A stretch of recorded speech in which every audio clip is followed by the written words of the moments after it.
Listening to Spreaker. Yep, we're started, and today is Saturday Baseball. Welcome, everybody. Let me just get situated here for a second. Hi, Daniel. Unholy Toledo. Yay. Douglas Boyles here. Good. All my friends. We're missing Mal Pal, but he should be around. I did text him earlier and let him know that we were coming on today for Saturday Baseball. So let me just check. I want to make sure that you guys can hear me, because I changed my sound settings and all this. We're doing, Lenny's auctioning players today for our friend Brian Ambos. We also call him the Fan Addict. He should be around too. He's going to come around. He's out running errands right now, but there's Mal Pal. Nice to see you, dude. So today, Lenny will be the auctioneer at this AL only league of Brian's. It's his home league that Lenny does the auctioneering every year, like for the past few years. Of course, last year it was a big ridiculous thing because COVID and you couldn't meet in person, but it's really a fun time to go to these live drafts in person, and we're really looking forward to when we can do that again. And hopefully when we do get to do that again, we will be able to live stream from the actual venue. Brian does a good job, and everybody in the league is fun times.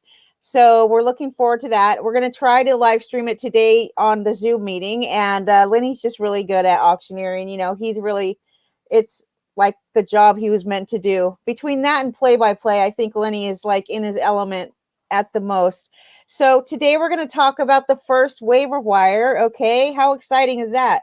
We're getting ready to start baseball. It's going to start on Thursday, April 1st, April Fool's Day, if you can imagine. So this weekend, tomorrow, it's likely that you'll be given an opportunity to replace any injured players. Hopefully that I haven't seen any of my leagues yet actually put players on the IL, which would be very nice since you have to replace them going into the season. And I hope that happens because a lot of leagues have unlimited spots for IL, for COVID, whatever, and you can replace these players once they actually are, qualified to go in the software that you use or the website that you're working with. As long as they say the person is actually injured, then you have the opportunity to put them on the injured list. So let's just hope that happens, because we have some injuries to talk about to start it all off. And then we're just going to go through the way I picked the players to talk about today for waiver wires is that I went to my own leagues, Tout Wars, Labor, those two leagues especially, and a couple other best ball leagues that I'm in that I did check, because, these best ball leagues, you draft and that's it. You can't pick up players, but it still gives you a good idea of who would be available in most leagues. And I'm sure that if I searched around long enough, I'd be able to find like the percentage of leagues that these players are owned in. But I just went by my own leagues because I'm going around making claims as we speak. Injury updates. So Matt Barnes, Colorado, Boston Red Sox closer, has COVID. We weren't really sure. Like he's kind of been really the fill-in closer since Craig Kimbrell left a couple years ago. And I really don't think that, first of all, the Red Sox need to invest in a closer. If they're even serious at all about contending in the AL East, they obviously are not serious, but they did add like some hitters. They added like Francie Cordero. I have no clue what they're thinking there. Hunter Renfroe, okay, they added, but they can't add a closer. So anyway, you have three guys on this club that are all capable of closing out games. Not to say that they're any good at it, but they're capable. Matt Barnes is the most experienced of the three. Adam Otovino they got because, look, when your worst enemy gives you a player, you should probably be like, yeah, why are you giving me this player? It's obviously not going to be making my team much better. Anyway, Otovino I do not think that you should be going out and investing in Otovino, and I'll tell you why. Okay? He's the same pitcher as Matt Barnes, just the same. Both of them, actually, I'll say Darwinzon Hernandez is also a junior version of the three of these guys. Okay, they strike out a lot of batters. But when it comes to closing out games, Otovino is not successful at all Okay. In the last 2 seasons, he has 2 saves and 10 blown saves. And then on top of that, in the last 4 seasons, okay, all 4 seasons combined, he has 8 saves and 17 blown saves. I'm just here to tell you that. So when you're thinking about who to go and add as your close, go pick up a closer or whatever, maybe you had Kirby Yates, you have to grab another closer. Otovino is not the guy for you. If you're going to take a chance on, if you have to take a chance on somebody in Boston, I recommend, and I could be wrong, but I would say Darwinzon Hernandez, but he's got the same freaking problem. And the problem with all 3 of these guys is that they walk too many batters. Otovino this spring, if it was just up to the spring training stats, which I would venture to guess that heading into the season, like the first opportunities that are given will probably be given to Otovino. His spring training, he's been excellent. If you're just going by spring training, I can see why you would think that he's a good add to your team. He's got a 0 ERA, 1 walk, 6 strikeouts in 5 innings. But believe me when I tell you, he's great as a holds guy too. He would be fine as a holds guy. Last year he had a 2.16 ERA. Still, the point of the matter, or maybe that's Darwinzon. I don't know which person's stats I have in front of me, but it was 8 innings pitched, 5 hits. Let me see. I could tell you now. It's definitely not Otovino because I believe that Otovino. Yeah, it's not Otovino. It must be Darwinzon that I put up here because I wanted to talk to you about Darwinzon too. I do think that overall, it's definitely Darwinzon, age 23. He'll be 24 this year. So regardless, he does have a problem with too many walks. Last year, he walked 8 batters in 8 innings. He struck out 13, so there's that. And he did have a 2.16 ERA, but I definitely think, look, his ERA, his whip was almost as much as his ERA. It was 1.56, and his ERA was 2.16. This is all based on the fact that he has absolutely a minuscule amount of command on his pitches. So regardless, he's still young, at least. I mean, the other 2 guys with Barnes, and you were pretty sure at least Barnes had the job heading into the season, as the closer. That was pretty sure thing. He's got COVID. Maybe he'll come back and get the job back. But this is the thing. When a closer gets a hold of the closing role and they do good at it, if they do good, if they do well, it's really hard to take it away from them. Let's say Darwinzon starts the season closing out games for the Red Sox, and all of a sudden Matt Barnes comes back after 5 or 6 opportunities where he was successful. All of the opportunities, he's doing good. They're not going to pull him. They're not going to take the job away from him to give it back to Matt Barnes. Matt Barnes is going to come in as a setup guy, a relief, a middle relief guy, and that's where they really wanted him to begin with. That's where he's probably the best. Anyway, he's out for however long with COVID. Okay. Jackie Bradley Jr., he's on Milwaukee now, by the way. He's uncertain for opening day. I don't know how many of you out there are rostering Jackie Bradley Jr.'s. I just saw it in the news, so I thought I'd let you know. He's got wrist issues. Joey Votto is back. That's good. I don't know how many of you out there are rostering Joey Votto, but you should be. I was arguing with Lenny last year over whether or not, maybe it was earlier this year, but all of the time just blends together, okay? I was arguing with him over whether or not Joey Votto could come back after a bad season last year with, it was just an off season for him, and he's older. So, I was I don't know. I mean, he's had his heyday, obviously. He's had his heyday, but how good is he going to be? And not only was I told by Lenny, but then I was actually told by Irwin. Guys all know Irwin's willing. He literally talked to me on the phone about Votto and gave me quite a few reasons why I shouldn't be so hard on him. And actually, he does stand a chance of coming back. He is playing first base every day for the Reds. He's back in action, back on the field. He's only had 4 games this spring, so that was through Thursday, and he batted third yesterday. So it's nice to see him back on the field. Okay. Nick Anderson, holy moly, I'm not joking. When it rains, it pours with injuries for me. I it was the middle of the draft when I drafted Nick Anderson in Tout Wars the other night. Last Sunday night, I drafted him. I paid decent amount of money for him. I don't know what I was thinking. I really don't. I do not like him that much anyways to begin with. But during that draft, there was news coming out that he was not feeling well. He was not good, right? And the thing is, though, he had been dealing with this soreness or whatever before that. He just didn't say, well, we didn't see it in the public. He went out and pitched another, he went out there, made another appearance. And then all of a sudden now this guy's going to miss a ton of time. He is going to be out for months. I'm going to try to get my money back in Tout Wars for him, because you can do that. If somebody misses out a lot of time, you can trade them back in and get fab money for the money that you spent on them. He's not going to opt for surgery. He's actually going to try either platelet-rich plasma,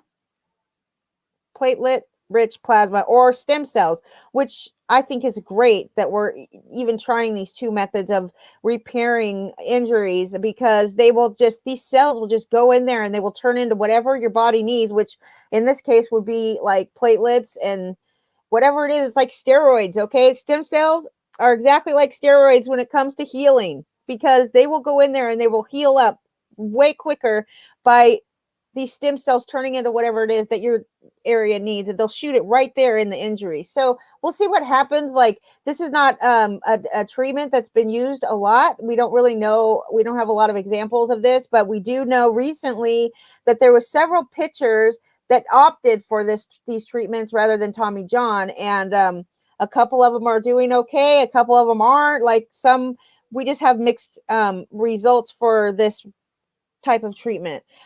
It's going to be a lot less healing time than Tommy John, but what if you try it and it doesn't work? Then you're going to end up getting Tommy John anyways. Like, how much of your career are you willing to waste trying new treatments? I don't know. That's up to him. But bottom line, if you have him on your fantasy squad, he's done. Like, you can't hold on to him. I mean, look, there are situations. I'm not going to tell you like you can't hold on to him. If you have an unlimited DL spots, why wouldn't you hold on to him, right? But the problem is between him, I'm not kidding around. Lenny told me this morning, you're going to really like this news, okay? Lenny told me this morning, I hear him laughing while he's reading the newspapers, and he says, guess what they did in Minnesota? They added padding to the outfield walls. That's for Byron Buxton, okay? So when he decides to run into the wall at full speed, he might not get hurt as bad. That is hilarious. It's funny because my team in Tout Wars, he's like one of the only not injured players. I have George Springer. I have Zach Gallen on every team. I'm not here to like complain and cry and shit like that, because the thing about it is that baseball is a long season. I do not spend $40 or $50 on any player. If I never do if it's an auction. And of course everybody needs a first round pick, but I would rather not. I would rather have 2 third-round picks than a first round pick every time. But I do that because it doesn't put so much of your team into the health of 1 or 2 players. So yes, Zach Gallen is a big loss, but I have Zach Gallen. I have Nick Anderson. I have George Springer. I have Dansby. I have Dansby, but he's not hurt. Cavan Biggio was out the other day. I was like, okay, great. Just whatever. I have so many. The only not injured is Trey Mancini, who should be injured. I mean, like, you would think, you wouldn't be surprised if he was injured. Trey Mancini and Buxton, they're the health of my team. They're the trophy health guys on my team right now. Oh, I also have Eduardo Rodriguez, who is suffering from dead arm. This guy was I drafted him at Tout Wars because we do know he can pitch 200 innings if he's healthy. Last year, he was not healthy. It was very nice to see him come back from his COVID issues, because he was struck by COVID probably more than any other baseball player. He had issues with his heart because of COVID. So it's just been very nice to see him back out there pitching well. And then all of a sudden, now he's pushed back. He's not going to be starting on opening day because he has dead arm. So today, while I was getting ready and getting ready for this podcast, I saw him on Facebook, It was a Facebook Live video with the Red Sox beat writers in an interview with him asking questions, and he says that he feels good, and he did throw some today, or maybe it was yesterday, but it's too early for him to be throwing today, right? It was probably yesterday. Whatever it is, his start's pushed back. Eovaldi will replace him. Dead arm, I don't even know what that means or where it's from or how you get it or how long it takes to heal up. But he said he's thrown since that diagnosis, and we're hoping that he only just gets pushed back one start and doesn't affect him long term, because that's another one. Okay. Jose Leclerc, he's going to obviously be out for an extended period of time. We are going to talk a little bit about Ian Kennedy coming up in the waiver wire section of this podcast, but the setup guy in Texas is Jonathan Hernandez, and we already know, and he's out too. So they have Leclerc and Jonathan Hernandez out of their bullpen at the moment, and Ian Kennedy and Matt Bush are both going to. Ian Kennedy is interesting. We'll talk about him later, but he was a non-roster invite spring training. So, I mean, he's done very well this spring, and so he's on my list to pick up. Kennedy and Matt Bush, they're both going to get innings. They're both going to be doing stuff because of the fact that Texas is already really short on bullpen guys. Eloy Jimenez, I feel bad for anybody. Believe me, I have him on a couple of my teams too, and it's just a big loss. It's a big loss, okay? It's as big of a loss as Zach Gallen, maybe. But Zach Gallen is so much harder to replace than Eloy is, in my opinion. Yes, I know it's a big loss for offensive stats, but you can find, I just don't know, man. It sucks. He's going to miss a minimum of 5 months.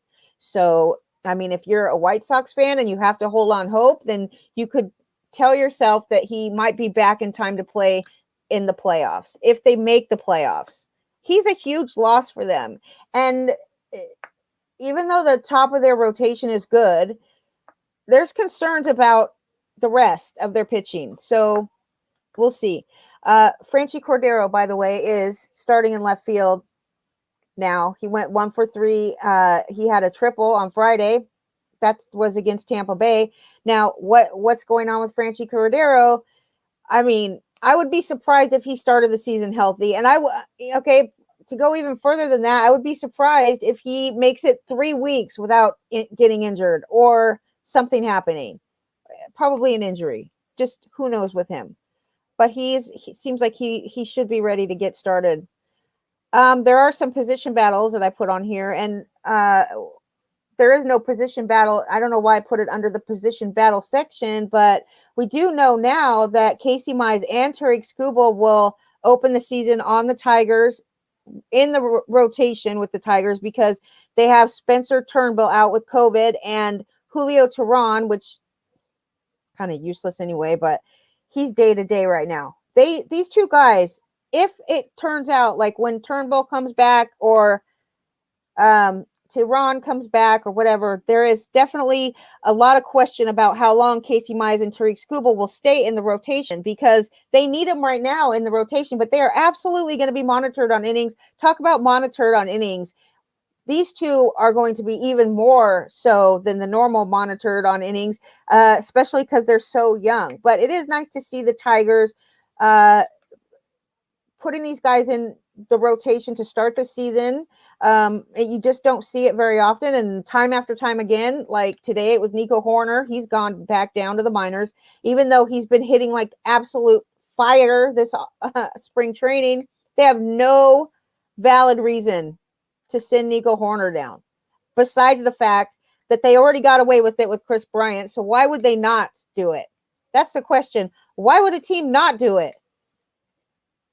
Yes, I mean, I'm rooting for the minor leaguers. Believe me, I don't think they need to be spending one more day in their mother's basement, okay? They deserve to get paid enough to live on.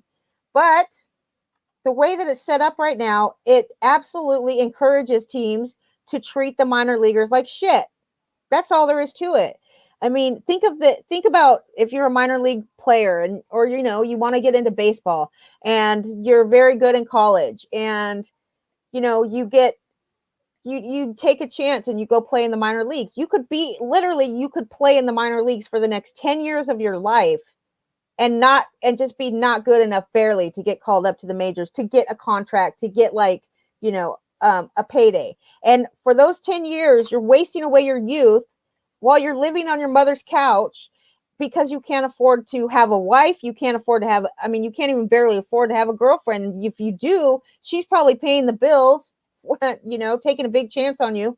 So I just think it's wrong. And I hope that they will, along with a bunch of other things, make some changes this coming up agreement between the Players Association and MLB ownership. Moving on. Jake Bauers is going to be the starting outfielder in Cleveland. They sent down Bobby Bradley.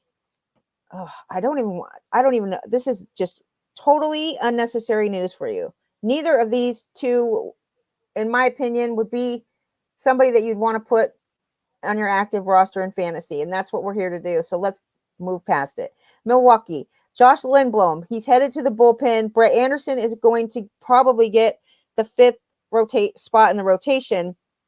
You're not going to get any strikeouts with Brett Anderson, and you're going to be lucky if he stays healthy. So, I think a lot of people drafted Lindblom or were high on Lindblom to begin with, higher than they were on Brett Anderson. I would venture to bet that Lindblom is owned in more leagues than Brett Anderson is. But the problem is now he is going to start the bullpen this season in the bullpen, and it won't take long for Brett Anderson. See, Brett Anderson used to actually strike batters out. I don't know what happened, but he is horrible at striking batters out now. At least he's healthy, like for a little bit, but okay. Jose Urena, he is going to pitch. Wait, is he also going to? Yeah, he's the number 2 guy right now in Detroit. Jose Urena. It's Matt Boyd, Jose Urena, Casey Mize, and Tariq Skubal. They only have 4 healthy at the moment. So, and Tehran is around, but it says day to day. I don't know his issue, but Steven Matz, he was traded to the Blue Jays, I believe. I'm not positive. I think he did go to the Blue Jays. Let me make sure. I think he's going to get a spot. Yeah, the Blue Jays. So he's been pitching really good this spring. I do know that part of it. 1.76 ERA and 15 strikeouts and only 1 walk in 15 and a third innings so far.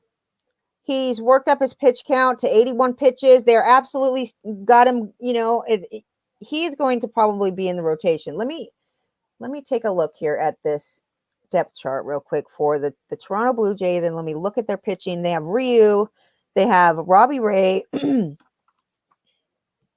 Tanner Roark. Okay, they also have Steven Matz, he's number 4. They have Nate Pearson out. They have Ross Stripling, who is an interesting scenario with Ross Stripling. Remember when he pitched in LA, they never gave him a spot in the Dodgers rotation because they never had any room for him. And then he was actually going to get shipped off to San Francisco, and I was super excited about that. It was him and Jock Peterson, right? I think. Anyway, whatever. They couldn't get it done. I was super excited for him to go to San Francisco, have a spot in the rotation. Steven Matz is locked in as the number 4 guy in Toronto. The Toronto Blue Jays are not playing at home right now. We don't really know yet how, I don't think we know. I haven't seen anything about it. Although I haven't looked up specifically this, where the Toronto Blue Jays is going to play after their first couple of series. We're definitely sure that they're playing in Florida for their first 2 series. And then it was up in the air after that. Ross Stripling is getting stretched out to pitch in the rotation, I believe. Now, whether or not he's going to be any good in the rotation, I don't know. But he used to be a starter, and he was perfectly fine. He used to be a starter. He was actually really good. 3.02 ERA in 122 innings, and he started 21 games that season for the Dodgers. 3.02 ERA, so he's definitely capable. He hardly ever walks batters, so that's a good thing. It's just hard to tell because we don't know where he's going to pitch, but, how much is the ballpark going to hurt him in Toronto? I know it might hurt him a little bit, but anyway, his fastball is 91.7 miles an hour. Let's see what he's doing this spring. Of course, it's not showing me, for crying out loud. Why? This is one bitch and complaint that I have about RotoWire. Like, it shows the stats. I love the fact that they show all of the spring training stats. But the fact of the matter is that some of the players, it doesn't show any projections or spring training stats. And right now, when you're trying to be on air live, you really wish that you had that in front of you, especially since I'm on his page. Now, let me see. Stripling.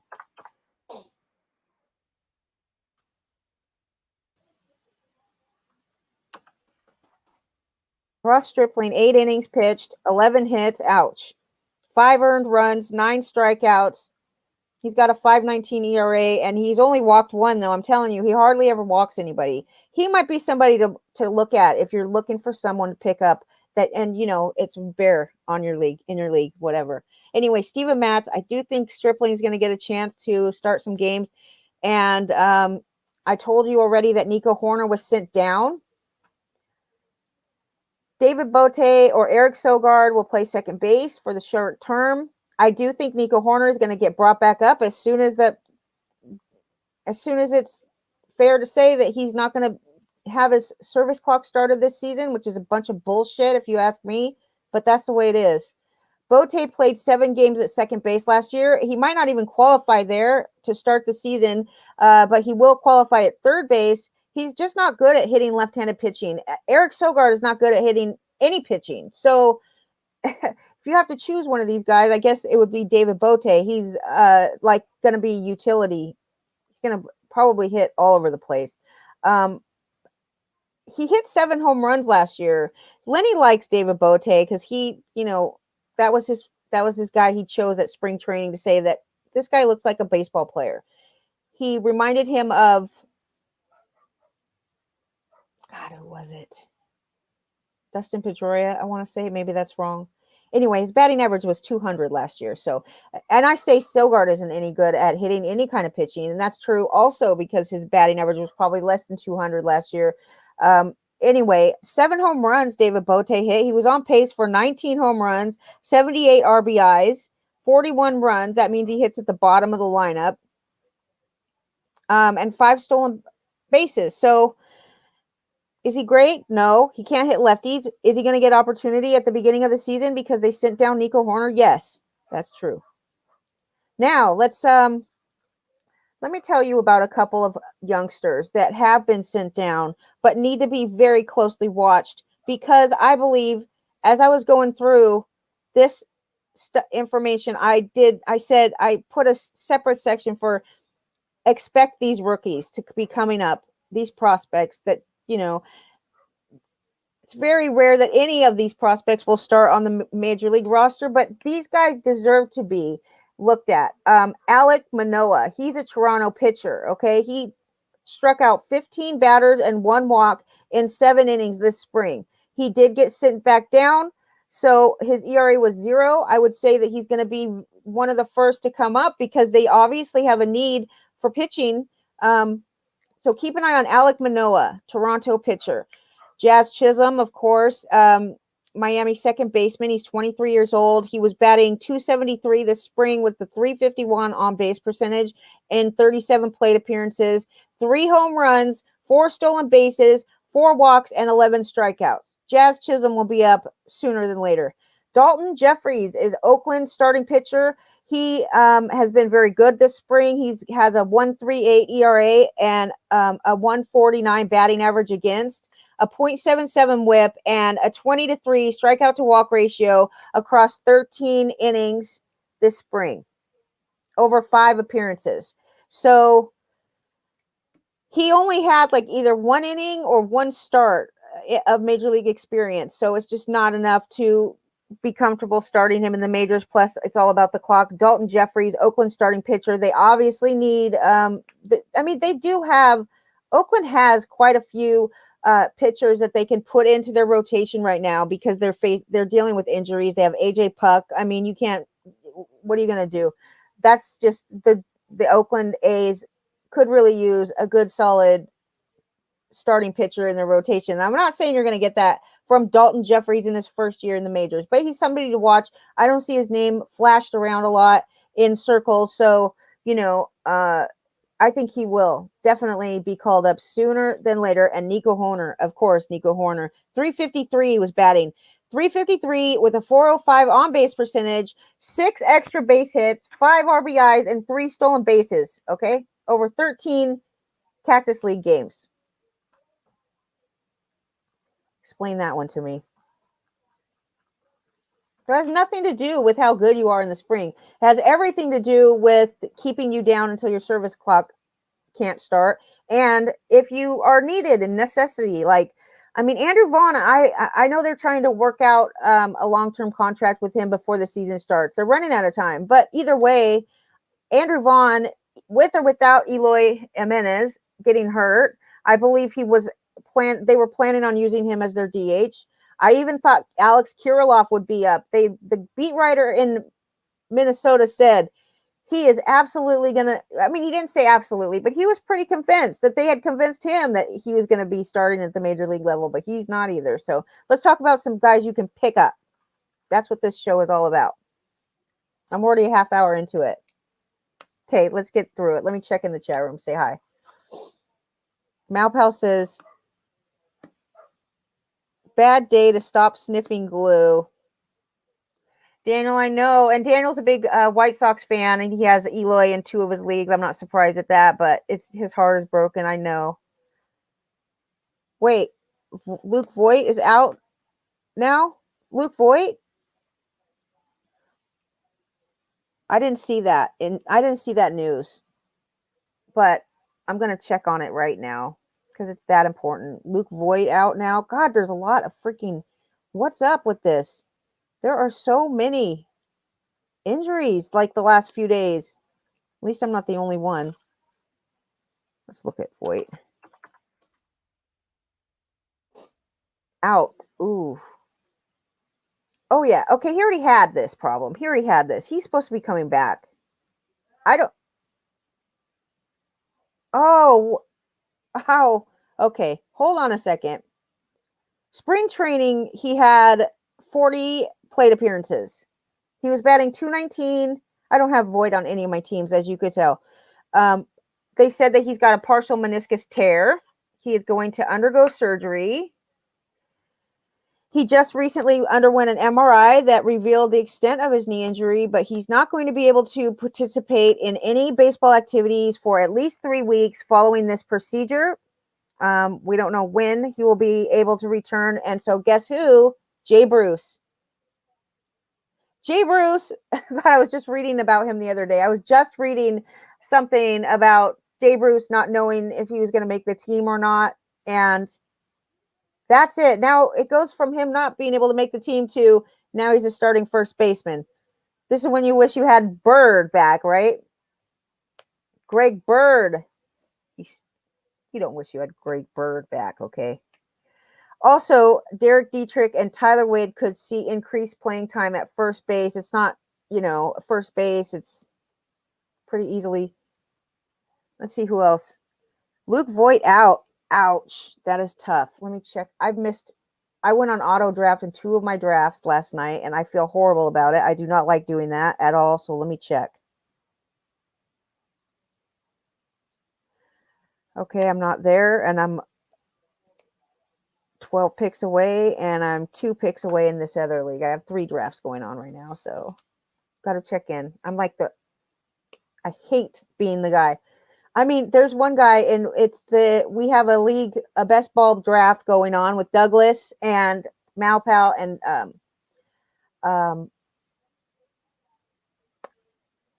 what's his nickname? I always forget it. Let me check his nickname.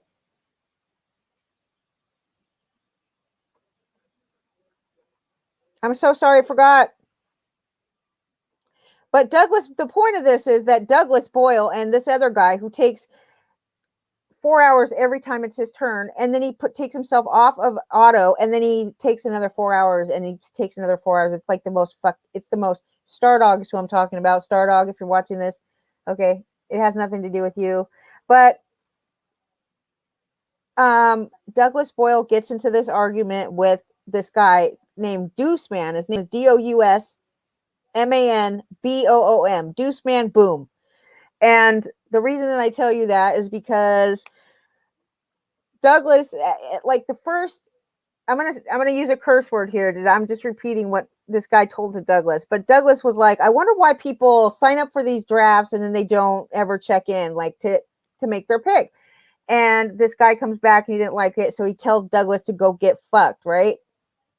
And nobody says anything really. And then, of course, Doug, he's not like gonna back down to this guy because once again, this guy comes, he waits 4 hours to take his pick. This is just etiquette. So this is relevant right now, okay? This is draft etiquette.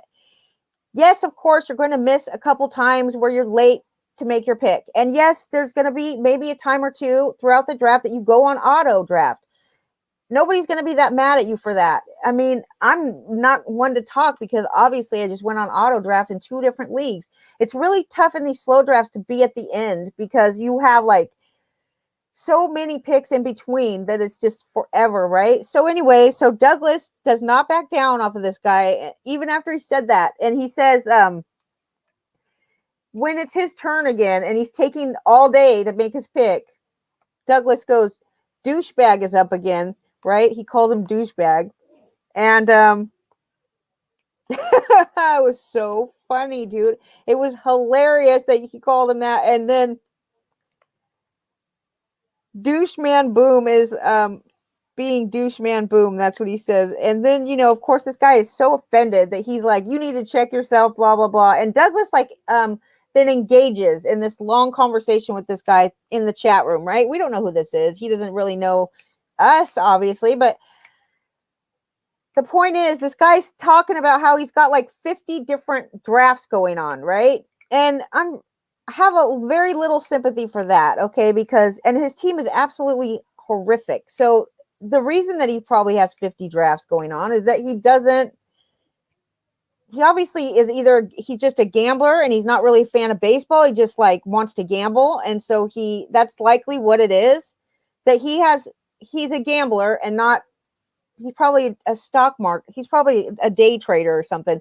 Anyways, these types of people, and they join these drafts and they use whatever book that they could find that is probably like 3 to 4 weeks old. So every single thing in that book has probably changed by now, other than Mookie Betts is a great draft pick. I mean, even things have changed with the whatever, you know, you get my point.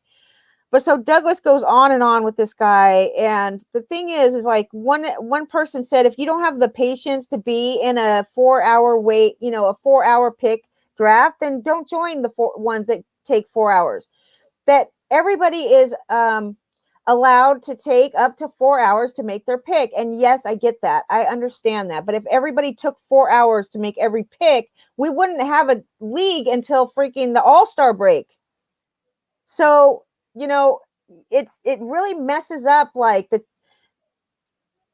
I get that you have 4 hours. I like that you have 4 hours, but I don't like everybody to take 4 hours to make their pick, especially like in the other league, in the RT Sports League that I'm doing right now.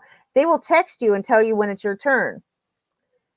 I went on auto this morning because I didn't get up till 9:30, but normally I don't miss my turn. So, you know, you just try to make an effort. Now, if it's taking you 3 or 4 hours every single time it's your turn, like, why do you need to be drafting so many teams, so many leagues at the same time? Just it's not very considerate, okay? That's fantasy baseball draft etiquette. And Douglas is right when he's talking to this guy saying, you know, like, it's not really about the fact that you can't. It's about the fact that you. And so this guy is just going on. He's like, now he's saying, I'm going to take 4 hours every time it's my turn to pick. I'm not going to do it any sooner than. So now, like, oh gosh, like, did we really get the turnout that we wanted from this? Because now this guy is absolutely going to take 4 hours every single time that it's his turn to draft.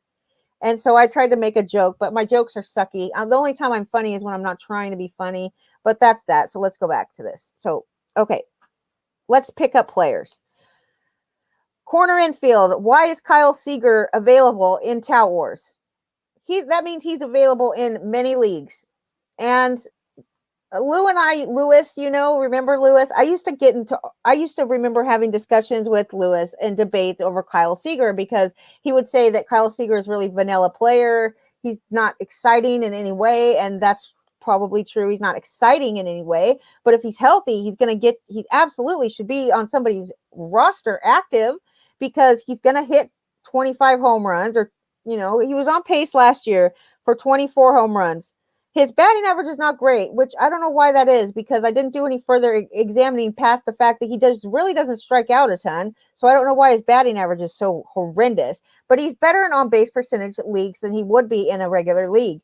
He was on pace for 24 home runs, 108 RBIs, 95 runs. And he's not going to wait. He was on pace for 14 stolen bases, but don't even think that you're getting 14 stolen bases from this guy, okay? He was active last year. Let's see what he's doing this spring. He hasn't stole any bases or even tried this spring. So just don't count on him for speed. That's not what you're getting him for.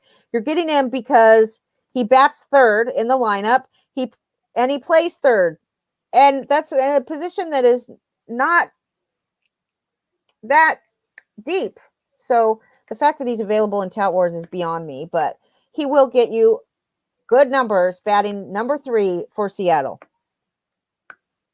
Maikel Franco is the next corner infielder that we will talk about. He didn't sign with the Orioles till just recently, so there was questions about whether or not he was going to be ready for the beginning of the season, but he seems to think he is ready for opening day. He's been playing. He has 14 at-bats so far this spring. He already has a home run. It's a great ballpark for him. 4 RBIs. He's batting .286. Now, with Maikel Franco, his batting average goes all over the place. But I can tell you one thing. His discipline at the plate is not bad at all. He makes contact over 80% of the time. He doesn't strike out a ton. He was on pace last year with the Royals, which, once he left Philly, it was like a fresh home, fresh new start. He's only 28 years old. So anyway, last year with the Royals, he was on pace for 22 homers, 103 RBIs. He's batting right in the middle of the order. He either bats 4th or 5th that's where he's going to bat now in Baltimore, 4th or 5th in the lineup. That's what he's been doing. So, and it doesn't range that much. If you look at the lineups for the last 6 or 7 days, you could see that he's just slotted right there in the middle. So, that is going to make his RBI numbers go up. And he, like I said, last year with Kansas City, he was on pace for 103 RBIs. 62 runs only. I don't know where he must have batted towards the bottom last year. But here's the deal. Baltimore, it's not that. He's going to bat in the middle. And there's no reason that he's sitting out there available when his batting average last year was .278. The year before that in Philly, it was .234. So, I mean, this guy has been trying all kinds of new things. They told him he had to work on his launch angle because his launch angle was like non-existent. And then he tried to work on his launch angle in Philly and it made it horrible. It made his batting just horrible. That's probably when we're seeing .234 batting average. But like the year before that, he hit .270 and the year before that, he hit .230. So go figure. I don't know what it means. But what I know is that he is going to hit every day. He's probably going to be ready for the starting of the season. And that's that. Bobby Dalbec, if he's available. Look, man, if you're in a points league, if you're in a best ball points league at NFBC or like RT Sports or any of these that do not count against you for strikeouts, Bobby Dalbec is your guy, dude, because he's going to hit for a ton of power. I think he's already hit 7 home runs. Yesterday, he leads all of baseball this spring with 7 home runs and 42 at bats. He still qualifies as a rookie. He had 80 at bats in 2020, but he's not getting sent down. He will stay up. He has had plenty of time in the majors. He's absolutely going to strike out like 40% of the time. I don't know if he could take a walk. I didn't really look deep into him. But I will say this, that if you're in a points league where they don't count against you for strikeouts, he's your man. He's your man. In NFBC, these BB10s, the the NFBC BB10s, those are best ball $10 leagues, whatever. They don't count against you for strikeouts. I love Bobby Dalbec, okay? I'll take a chance on him for that. All right, Lenny, are you listening? Pay attention. Ahmed Rosario is on my list because you know he's not owned in a ton of leagues. Now, Oscar Mercado, Bradley Zimmer, neither of them are panning out. I think they both got sent down. I know Oscar Mercado got sent down. I'm not sure if Zimmer did. But it seems like to me that Ahmed Rosario is going to get an opportunity to play outfield. He hasn't really been that good defensively, okay? But I feel like Ahmed Rosario is one player that I'm probably not going to pick up this week, but I put him in here because Lenny likes him a lot. Lenny really believes in this kid. He didn't steal at all last year. That you can't really hold that against him, but his absolute best quality is his speed. So if he's not trying to steal bases, I'm afraid that I just think that you don't want a player trying to be like what happened to Victor Robles last year, or Victor Robles. He tried to be a power hitter when he's not. He did hit some home runs the year before, but he mostly stole bases. And the fact is that he loved the hype of hitting home runs. Everybody does. So he went on in the offseason, he added a bunch of muscle, and it really affected him all around. Now, this guy, Victor Robles, is batting leadoff for sure with the Nationals. That's one thing we know. He is back in shape. He's always, they say he works really hard all the time, but he worked especially hard this year to try to make sure that he's standing right when it's 2 strikes against him, because he just can't hit the ball when there's 2 strikes. That is all mental. So if you're apparently he's fixing his batting stance and doing something different when he has 2 strikes. I say to that, why don't you do that all the time if it's working? Why would you only do it when you have 2 strikes if you're hitting better? I don't know. It's a mental thing, okay? So the way that what he's doing is that he's standing it, so either his feet are wider apart, or he's holding up, or he's standing back in the box. Whatever it is, it gives him a little bit more time to analyze what's coming at him and give him more time to figure out whether or not to swing. I mean, it's coming at you 90 miles an hour, so you don't have a lot of time to think about it, no matter where you're standing. That's all there is to it. But Ahmed Rosario, I feel so bad for him that Andres Gimenez follows him around, and now he's taken his position away again in Cleveland, but they are going to try to get him some time in the outfield, which is good for position eligibility because he's only qualified at shortstop right now, I think. Maybe second base. Anyway, Wilmer Flores. I know. Wilmer Flores lost his job basically when Tommy La Stella came over there and wrecked everything for him. But I've always been a fan of Wilmer Flores, okay, ever since he was a Met. And I liked it when he cried because I thought it was nice. I'm a chick, and that's what we do. But look, last year he played 14 games at first base, 14 games at second base, 3 games at third base. He plays all the infield spots. I mean, not very good, but he is able to play all 3 spots, okay?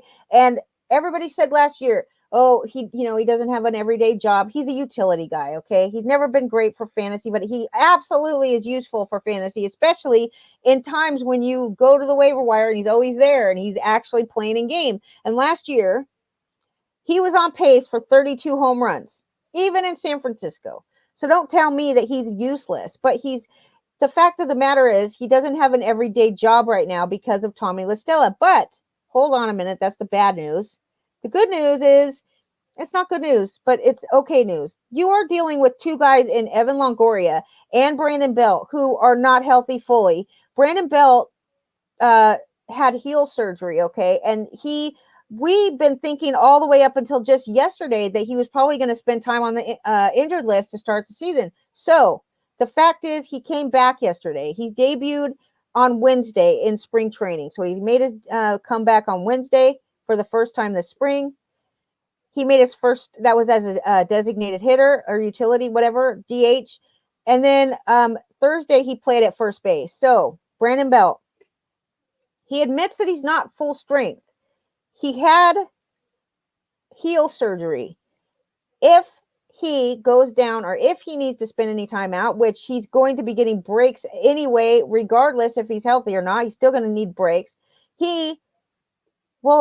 Wilmer Flores should likely be the guy that comes over there. And then the other guy across the diamond, which is third base, you have Evan Longoria, who's dealing with plantar fasciitis. Anybody that understands plantar fasciitis knows that this could be a significant problem for Evan Longoria. And whether or not they're paying him, he's in one of the final years of his contract, I think, but they're going to play him if he's healthy, but he's going to need at-bats off. No matter what, he's still going to need some time off. Between those two spots, Wilmer Flores going back and forth between third and first and whatever, Wilmer Flores can hit the ball. He's not great at anything, but like I said, he was on pace for 32 homers last year, 86 RBIs, 81 runs, and 3 stolen bases. But don't be trying to count on stolen bases from this guy. I think he has like 3 in his entire career. Okay, so he's Wilmer Flores. Guess how old he is? He's only 30. He's not even 30. He's 29 this year, 28 last year, 29 this year. Wilmer Flores is a good one to pick up if he works for your team. You know what I mean? Like, these guys, they're all fine in different circumstances, different scenarios, different leagues. Everybody's different. Let's talk about outfielders now, since we're talking about hitting. Then we're going to talk about pitching. I didn't do a lot of outfielders, I have to be honest with you. Austin Hayes is on the list, okay? Austin Hayes, Baltimore, youngster, still kind of pretty young, 25 now. Not a lot of experience at the major league level. Nobody really knows a lot about how good he could be, but I do think he's got some serious power. I do think he's got that in him. Austin Hayes plays all 3 outfield positions. He's actually inked in as their starting left fielder right now. Last year, he only hit 4 home runs. I don't have all of his numbers in front of me. I just have his stats from the past 3 seasons at the major league level. Like last year in the majors, he only had 134 plate appearances. He only appeared in 33 games out of 60. And then before that, I mean, literally, this guy has appeared in 20 games in 2017 and 20 games in 2019. I want to look at something with him. See what is it going to say about this Austin Hayes? Because I do think believe me, I think that he can hit. Okay, last year, the reason that he missed the games is because he had a fractured rib, so he only appeared in 33 games. So, and, you know, the fact that his performance took a step back, how much can you hold that against him when he had a fractured rib and he probably was trying to play through it? Okay, his batting average is probably a mirage. Okay, the 279 batting average that he had is probably a mirage because his expected batting average was only 246, and his hard hit rate did fall, but we're not going to hold that against him just for that because the rib.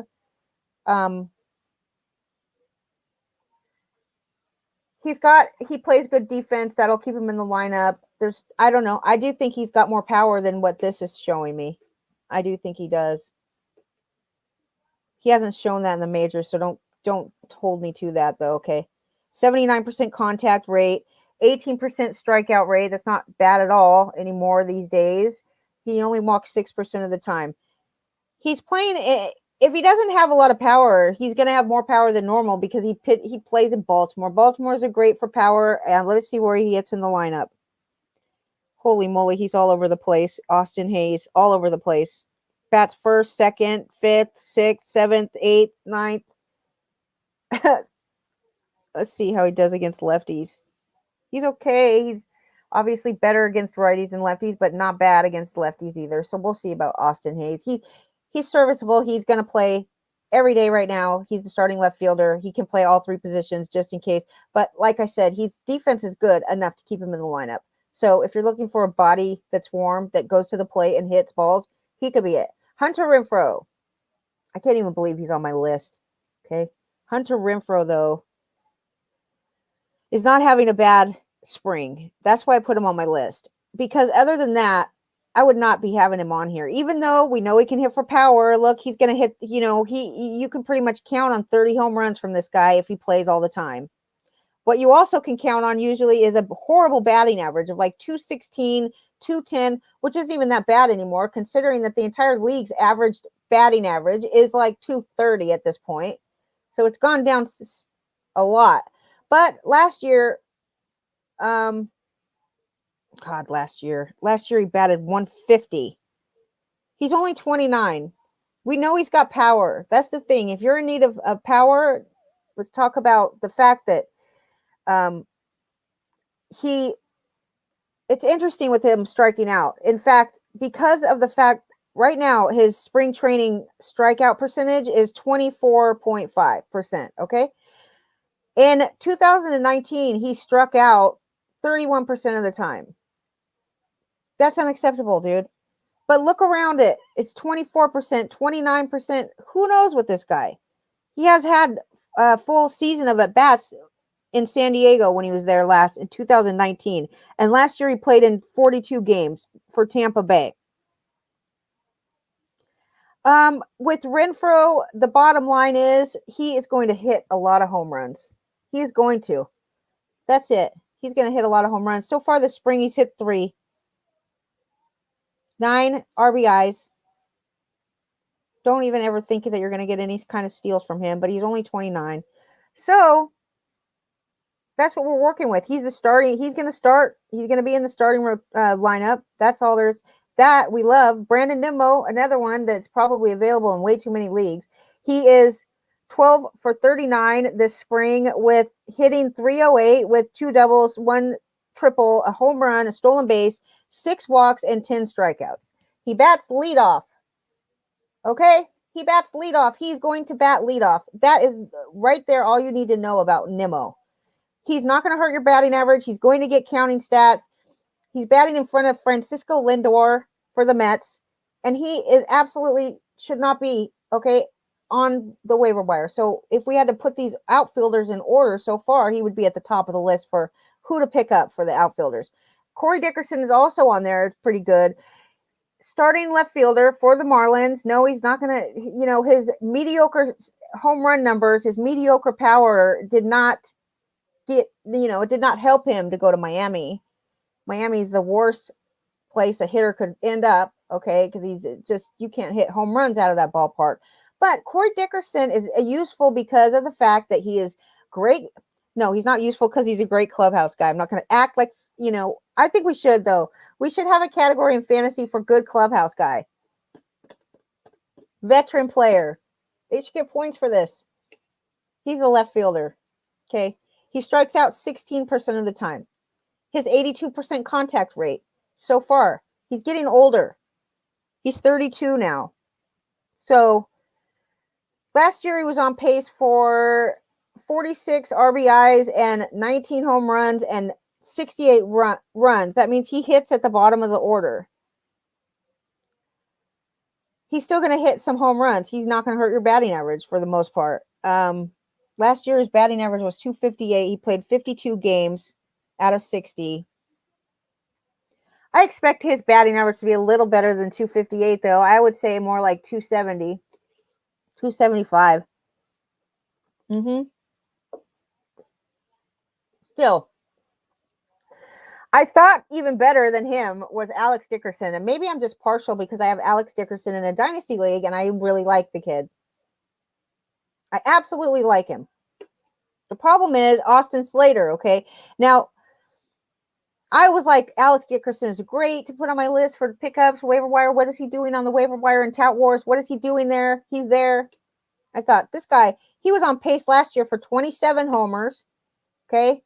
73 ribbies, 76 runs, and a 298 batting average. Explain to me why he would be on the waiver, right? Why would he not be on a team? Well, Austin Slater is a problem for him. Even though Austin Slater hasn't done shit to, he's having a good spring, Austin Slater. He plays all 3 outfield positions. And Alex Dickerson did I say who it was? Alex Dickerson is who I'm talking about. He only plays one spot, left field.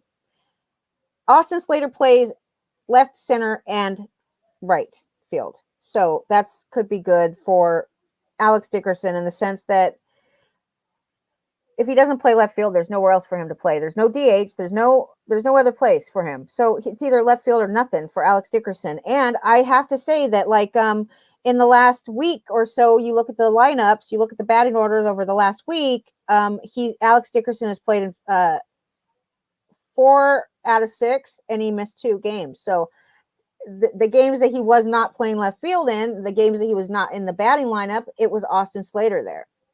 Now, where's Alex Dickerson going to bat in the lineup? He has batted everywhere. He has batted he's batted 5th, he's batted 4th, he's batted 6th, he bats 7th, he bats 8th. Just in the last week, alone, he's batted everywhere. He's batted everywhere. I thought I put that in my notes, but it doesn't look like I did. Maybe that's the wrong guy, though. Maybe it's Austin Slater has been having a great spring. Austin Slater bats, I don't know. He can play all 3 spots. Alex Dickerson, Corey Dickerson. I guarantee, let me look, though, at the batting orders. That's another great thing about RotoWire. You can look up the batting orders very quickly. How quickly? Let's see. Batting orders. San Francisco. Austin Slater batting. See, Austin Slater's only in here. 8th, he batted 8th yesterday. That was yesterday, batted 8th, and Alex Dickerson was not in the lineup. And then the day before that, against the lefty, Alex Dickerson was batting leadoff, and Austin Slater was not in the lineup. And then before that, Alex Dickerson was batting 4th in the lineup. Austin Slater was batting 8th in the lineup. Dickerson, of course, playing left field. Austin Slater this time playing center field. The normal center fielder in San Francisco, who knows? Austin Slater, Mauricio Dubon, Lamont Wade. I don't know who's going to play center field in this San Francisco, but it could be. You see, Yastrzemski is always playing right field. Is that right? Yastrzemski plays right field. That's pretty much a given. Right field for Yastrzemski. Left field is a combination of Alex Dickerson, Austin Slater, and that's it. And then the center field spot is up. I don't know if it's up for grabs. What? Lamont Wade batting leadoff when he plays center field. That's good to know. Austin Slater's playing center field, batting leadoff. Alex Dickerson never bats leadoff, but he does like I said, in the past 6, it shows 7, the last 7 batting orders. That's what I'm looking at right here. Okay. Alex Dickerson batted 3rd. He batted 2nd. He batted 4th. And 1st. So I'm not kidding when I say he's all over the place. Batted 1st. Batted 1st, 3rd, 1st, 2nd. He's batting at the top half of the lineup. That's it. He's batting at the top half. I don't know if these orders are just because it's early, but I was surprised when I saw that Alex Dickerson wasn't playing every day. I was surprised to see that he wasn't in the lineup every day. So that's like how I came to know that what the hell is going on here. Alex Dickerson is listed as the starting left fielder in San Francisco. But according to what the lineups have been over the past week, it's hard to guarantee that to you. So, but I can guarantee that he's a good hitter and he should be in there every day. Last year he played 52 of 60 games. So we'll see. We'll see what happens there, but that's my outfield waiver wires. You guys have any outfielders that you like? I will talk about them if you put them in the chat room. Let me go check it out. Chisholm starting Miami second baseman. Jazz Chisholm. I doubt it, dude. I just doubt it. I don't believe that. I'm sorry. I don't believe it. Let me see. Jazz Chisholm. This is what he has for experience in the majors. Oh, he has 56 at bats. That could be true. He really could. He could totally be. 62 plate appearances, 21 games. He got called up. I mean, they didn't have an alternative site, but last year they didn't have an alternative site, so he skipped AAA completely, and he did not hit very well at the major league level. Although this spring he's hitting really good. 286 now, okay? 4 stolen bases, 3 home runs. He is crushing it right now. If he does, okay, start the season as the opening day second baseman in Miami, I will say this. If he doesn't do well at all, he will be sent down once the minor league system opens up, because it's going to be like a month late. So, yeah, maybe they will start him up, but they will not keep him up enough games to qualify to start his clock. They just won't do it. I don't believe they'll do it. They'll send him down for whatever reason. And just drafting these guys is so risky, you guys. Drafting these youngsters like this is so risky because I don't care what they're doing in the spring. Last year at the major league level in games, okay, against normal teams, he batted 160. He did steal 2 bases and hit 2 home runs. That's true. So this guy is a power speed guy, and that's what we love in fantasy. And I could understand why people would want Jazz Chisholm on their team because they're hopeful that he can follow this through for a full season. But remember when Sean Rodriguez hit 2 home runs in one game? Remember that in spring? And then, like, I drafted him on all my teams because I loved the fact that he could play everywhere. Sean Rodriguez, he never really played again after that. He was just horrible. So Jazz Chisholm at least has the power, like at least has the talent to hit for power and steal bases. We know that for sure because we look at his minor league record. We could see the home runs. We could see the stolen bases. And in some of these prospects that are being drafted all over the place now, I just don't see it anywhere. And Doug brought up a great point that, you know, last year's alternative training site numbers are not in the stats. So you won't see what Andrew Vaughn did last year, impressing everybody around him in White Sox camp. So that's true. I mean, I'm glad that Douglas pointed that out to me because, you know, I'm looking for something in their minor league stats to tell me why these scouts are saying that this guy is like the generational player of the year. I see that with Jazz Chisholm. So there's a few that I just don't see it with. Like Nick Madrigal, I do not see it with Madrigal. I just don't see the hype on him in fantasy. He'll probably be a great player all around, but for fantasy purposes, I say, I don't know. Now, I got to get going soon because we have something coming up, this 2:00 meeting. It starts at 3. I hope you guys will watch it. I'm going to try to put it up here too. In fact, I already did do that. I already did, but I don't know how I did it. I don't know how I did it, but I did it. I put it up here at the website. Okay. So here's some other ones. John Birdie is available in leagues. I don't know why he's available, but he's available. Because he doesn't have a starting job. I know that. He's not listed as their number 1 anything, but he is, okay, the spring, he's already stole 4 bases the spring. He's a steal master. Okay, you can count on stolen bases. Do not worry about where he's going to play. He will get playing time. That's for sure. Even our friend that Craig Mish, who is down in Miami, he says that they love John Birdie. He will get playing time. No, he's not young, but so it's a little questionable why he's stealing so many bases at his old age. He's 31 this year. And the fact that he's going to steal bases is beyond me, but he is. So he spent a lot of years in the minor leagues before he got called up. But in the major leagues in 2019, he stole 17 bases in 287 at-bats. 287 plate appearances. 256 at-bats. He stole 17 bases. Okay, think of that. This guy could steal 30 bases with his no problem if he gets playing time, which I think he will. So if he's available, he only qualifies this year at second base and outfield. But believe me, heading into last year, he qualified all over the place. He played in the major leagues in 2019. He played 20 games at third, 30 games at shortstop, 28 games in the outfield, and he was qualified everywhere. Now he's only played 21 games at second base last year. He played 5 games at third, 2 games at shortstop, and 16 in the outfield. So while he doesn't qualify at any more in most leagues, that he'll qualify at second and the outfield.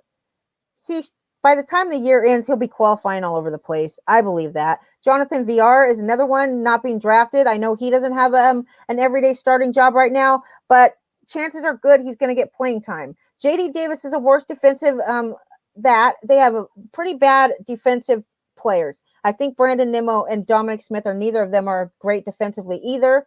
I'm pretty sure of that. But Jonathan VR, he can play second, third, shortstop, left field, center field. He can play everywhere. He is guaranteed to steal some bases, depending on how much playing time he does. But between those two, and Roman Quinn is available in Roto too.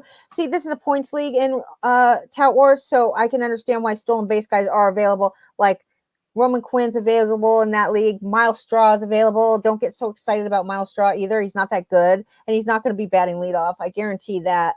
But he will steal bases, and Roman Quinn will steal bases if he gets playing time. I think he will. So let's do pitching really quick, and then I will hang up the phone and go help out Brian, get people. You know what? I struggled with catchers. I will at least brush over some catchers that I put on my list that I think are worthy of. If you have to roster a catcher, you do have to roster a catcher. No question about it. Sometimes two catchers, and the question becomes like, do I even want a bad catcher on my roster active all the time? If I'm going to have to put one in that spot that's active, I might want to consider the fact that, they really can bring your batting average down quite a bit and without offering anything in the meantime. So I hate even looking at catchers because in my leagues, they're all two catcher leagues, and that is very shallow to say the least. Okay. Not a lot on the availability, but for catchers, I understand why people aren't big fan of Roberto Perez. I understand that. But in 2019, he had 24 home runs. He will play every day because he is the best defensive catcher in baseball, and Cleveland pitchers love him. He does not have to worry about splitting time with anybody and all of this. And like I said before, it's almost worse to have a guy that's going to just bring you down, getting full time at bats as a catcher. But I don't think he's going to hurt you as bad as it's like. I told you he had 24 home runs in 2019. In 2020, he hit like 4, and he hit like his batting average was absolutely enough to bring down the rest of your batting averages on your team. But Roberto Perez, this is what I can guarantee. He's going to get at bats, a lot of them. He's going to have the opportunity to hit for power. He actually, I think, if I'm not wrong, I was going to just run over catchers. The Roberto Perez thing, so far this spring, he's hit 2 home runs. He's and 8 RBIs. He's batting .320. Do I think he's going to do that for the rest of the season? No, I don't. In fact, he hit 165 last year, but in 2019 he hit 239. So I'm going to give him a break for last year. I'm going to let the 132 slide or whatever it was because he only hit 1 home run. He played in 32 out of 60 games. I will say this. I think he's going to participate in a lot of games. He's going to be behind the plate as much as possible. I think he'll approach 15 home runs, and I do think his batting average is not going to be as bad as it was, but it could be. So there's that.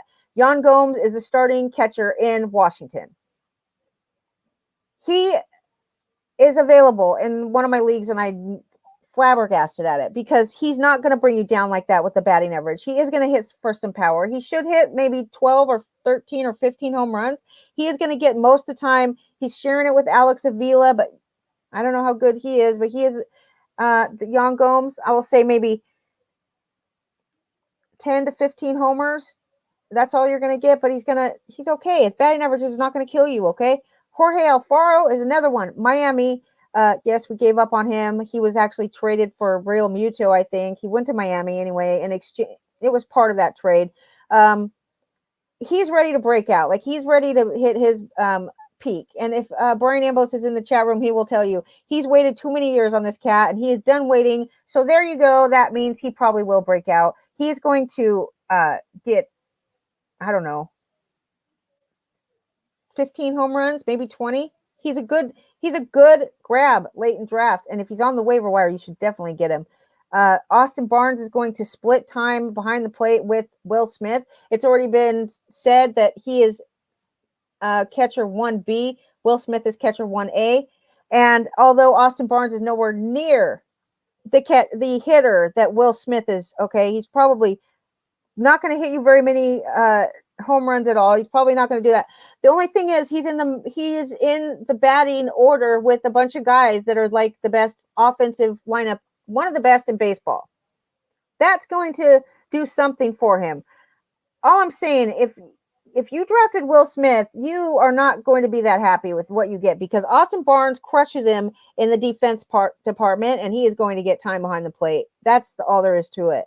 Martin Maldonado, okay, he's not great. He's never going to be great. He just, I don't know. I don't even want to talk about him. I did not want to talk about catchers at all. Jacob Stallings is available in Tout Wars. It's a 2-catcher league. He's the starting catcher in Pittsburgh. There is no competition there. And yes, we don't think he's going to be very good, but he'll hit like maybe 7 or 8 home runs. His batting average is not going to kill you. That's another thing. And he is the starting catcher if you need a catcher and you're that, if it's that sad for you that you need a catcher, I get it. Let's talk about relief pitchers. And in Facebook, it was asked of me from Christopher Diaz, one of our good friends, how much you should spend on Jordan Romano. Okay, he's going to be a big deal this week. He's going to be very popular, and he's going to cost a good amount of your fab money to get. I do not recommend even bidding on him, to be honest with you. I mean, unless everybody in your, I mean, I won't say don't bid on him, but I'm not kidding when I say do not put too much money towards this. It's exciting to look at a guy and say, okay, last year he came up, he was his, debut season, he hit or he pitched very well. He had a 1-something ERA and he had 2 saves, he just came up and he was good in 14 2/3 innings. 15 games he appeared in, 14 innings. You have to look deeper than the 21 strikeouts. You have to look deeper than this and say to yourself, he walked 5 batters in 14 innings. He allowed 2 home runs, and he's barely faced any major league hitters.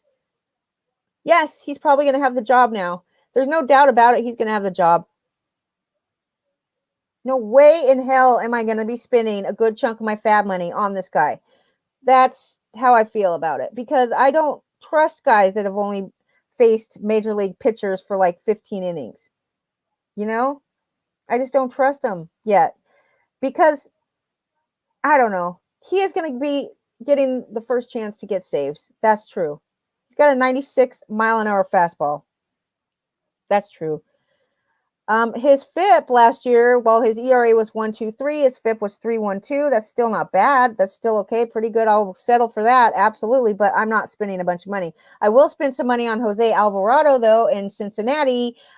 He doesn't even have great amount of experience. But our friend Craig Mish, who's friends with JT Realmuto, said that JT Realmuto told him that Alvarado is going to get opportunities to close out games.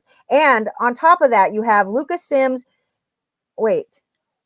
Yeah, he's on Cincinnati. I'm almost positive of it.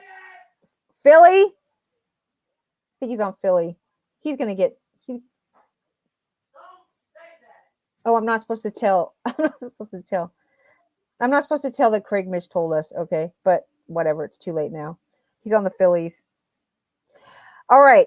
I'm more concerned about the fact that I thought he was on Cincinnati, but he's not. He's with the Phillies. He used to be on Tampa Bay. They hardly gave him any chance there. I drafted him a couple years in a row thinking that he would get an opportunity, but Tampa Bay is the worst for closers anyways. So anyway, Alvarado, JT Realmuto is on Philly, so that would make sense that he's on Philly. Anyway, here's the thing. You have Hector Neris, who is horrible. He's not horrible, but he's definitely not their first choice. That's why they keep hiring other arms like Archie Bradley they brought in this season. He is not, neither of these guys are entrenched in the closer role. Alvarado's been having an excellent spring. He is absolutely worth picking up in waiver. I do think he's going to get some chances. Archie Bradley is great, but he's great. He's okay, but he's not a closer material. He had a good season closing last year. Other than that, they didn't want him as the closer before. They always wanted him as the setup guy, but used him as a closer because they needed to. I think Alvarado, this guy, let me tell you what, in 7 innings this spring, 3 hits, 12 strikeouts, a 1.17 ERA, and a .91 WHIP. And if he is on, they say he's like literally unhittable.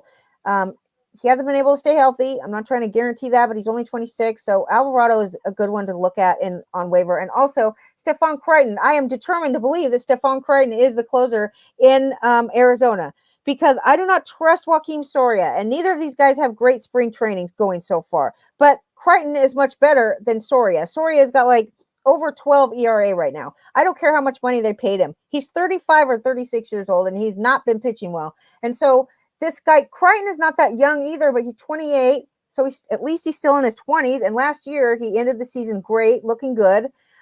He had a 2.42 ERA to end the season last year, 26 innings. He had 5 saves and 2 blown saves. But look at Joaquin Soria. This guy hasn't even had saves in a couple years now. And yes, he had 30 saves one year or whatever. It's been a long time. I'm not buying it. Ian Kennedy. He pitched we talked about him earlier with the Texas situation. He pitched a scoreless 2/3 of an inning yesterday. He's a non-roster invite. He's definitely going to make it. We're pretty sure he's going to make it on the roster to start the season, because he's been used back-to-back days for the first time this spring. I do believe he's going to be the closer. He's going to get the first shot. Watch out, because his numbers are a little shady under the hood. But I'd rather spend the money on Ian Kennedy than I would on Jordan Romano. I just don't trust him yet. For starting pitchers, you have Drew Smiley. Atlanta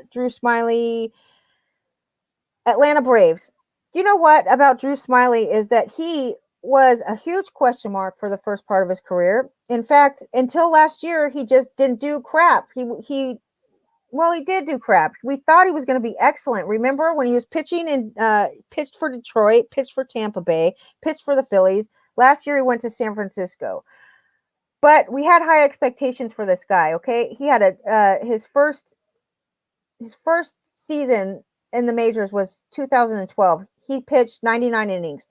He had a 3.99 ERA, but the one that we started getting excited was 2013. We started to get very excited. He pitched 76 innings. He had a 2.37 ERA, 2.37 with 81 strikeouts in 76 innings. And then 153 innings the next season. It was great until he got traded to Tampa. And then it was horrible after that. Tampa. It was not good after that. So anyway, he's just been hurt. He pitched 175 innings one year. That was in 2016. He missed all of 2018, probably Tommy John surgery. Then he came back. He pitched 100 innings in 2019 and 26 innings last year for San Francisco. But we saw flashes of what we liked about this guy last year. Again, now Drew Smiley is in Atlanta. He's the number 5 guy, I'm pretty sure. The reason I even looked at him twice was because he threw 5 scoreless innings on Thursday night, which is great. He only 1 hit and 1 walk. He struck out 6, so that's very good. His spring ERA is still 5, but he struck out 12 and walked only 2 in 9 innings. And to me, that's good. That's worth a look. I would be paying attention to him. Last year, he posted a 3.42 ERA and a 1.10 whip in San Francisco. Now, of course, we all know San Francisco ballpark is very, very nice to pitchers instead of hitter. But he had a 35.2% strikeout rate, which is going to really help his Malpal has a formula. It's add the ground ball rate with the strikeout percentage. And if that's 70, then this pitcher is probably pretty good. And I think that he induces a lot of ground balls. I'm not positive of that, but I do think he does. So if you add the 35.2% strikeout rate to whatever ground balls he throws, induces, he could be somebody to really look at. He's the number 5 right now in Atlanta. Oh, here's his numbers. Anyway, doesn't show his ground ball or that. Okay, Carlos Rodon. I never thought I would be saying this to you, but Carlos Rodon is worth a look at waiver wire pickup. He's the number 5 starter in White Sox, okay, in Chicago White Sox. He allowed a first inning solo home run. That was the first run that he's allowed all spring, okay? Then he got another one he was charged with another one after he left the game, but he finishes up the spring with only 2 runs allowed on 9 hits, 1 walk, striking out 16 in 13 2/3 innings. He is a lefty. He will be the White Sox 5th starter, no matter how much I want to not believe that. But okay, if he's healthy, we've always known that Carlos Rodon can strike out batters. We've known it forever. It's whether or not he can stay healthy. So he's worth it. He is absolutely worth a shot, worth a pickup on this Sunday night. St. Louis, Ponce de Leon is on track to begin the season as one of the Cardinals rotation. That's what Derek Gold of the St. Louis Post-Dispatch reports, because Kim is still working up to a workload that a starter would need as camp winds down. That will give Ponce de Leon a chance to open in the rotation. He's 29 years old. He might only get like 1 or 2 starts, depending on a lot of things. But if he's good, he will probably find his way to stay in the rotation. If he's good, there's good reason to think that. But let me see what he has here. 8 starts in 9 appearances with a 4.96 ERA and a 1.32 WHIP. Not that great, with 45 strikeouts, 20 walks, over 32 and 2/3 innings last year. But I don't have his stats for now, and there must be a reason why I put him on this list. I think he's having a good spring, or I wouldn't have put him on here. And I also think that, God, there's somebody else in the industry that was always loving Ponce de Leon. And then there's Daniel Ponce de Leon, too. And both of them, I think, are having a decent spring. Double check it. But I brought him up because he's going to get a spot in the rotation to start the season. And my last guy, really quick, I didn't talk about him earlier, but he's a hitter. Joey Wendle. I know. I like Joey Wendle because he qualifies everywhere. He's not a starter. You're going to look at the depth chart. You're going to be like, he doesn't have a job. I know. He doesn't have a job. He's like John Birdie, but he plays second base, shortstop, third base. Last year, he played 20 at second, 28 at third, and 10 at shortstop. So he should qualify at all of those positions. He's the one that's been bouncing all over the batting order, okay, too. He's batted 4th. He's batted 6th, 7th, and 8th in the past week.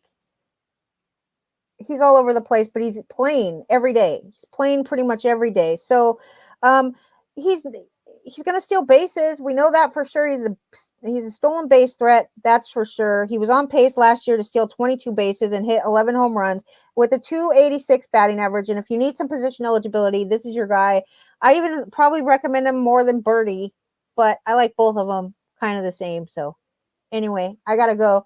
Have a good day. I hope to see you guys back in the chat room for Lenny's auctioneering, and Brian Ambos is going to have American League only. It's fun. We'll chat. We'll talk pickups, waiver wire pickups. I'll tell you all the secrets that Craig Mish told me. And that's it. Have a good one.